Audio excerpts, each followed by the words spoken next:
Hello அஸ்லாம் வலைக்கம். நான் டாக்டர் சுல்தான் ஆரிஃபின். மோர் மெடிக்கல் வீடியோஸ்க்கு நான் சப்ஸ்கிரைப் அண்ட் ஃபாலோ பண்ணிக்கோங்க.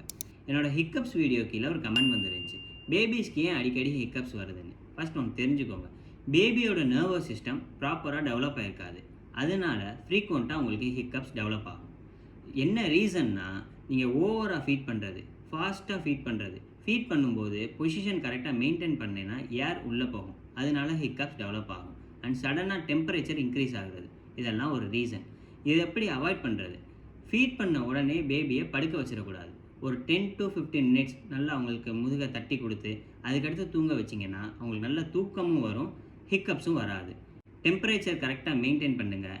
அண்ட் பாட்டிலில் நீங்கள் ஃபீட் பண்ணிங்கன்னா பாட்டிலை நல்லா வாஷ் பண்ணிவிட்டு ப்ராப்பராக ஃபீட் பண்ணுங்கள். பட் ஹிக்கப்ஸ் வர்றது நார்மல் தான், நோ நீட் டு ஒரி. நீங்கள் உங்களுக்கு ரொம்ப பயமாக இருந்துச்சுன்னா டாக்டரை கன்சல்ட் பண்ணலாம். அதுவும் எப்போனா அடிக்கடி வருது, 2 நாள் இல்லைன்னா ஒரு நாள் தொடர்ந்து வருதுன்னா நீங்கள் டாக்டரை கன்சல்ட் பண்ணுங்கள். ஒரு டிப்ஸ் என்னென்னா, சுகர் வாட்டர் மிக்ஸ் பண்ண ஹோம் ரெமிடிஸை அவாய்ட் பண்ணிக்கோங்க. ஏதாவது டவுட்ஸ்னால் கமெண்ட் பண்ணுங்கள். தேங்க்யூ.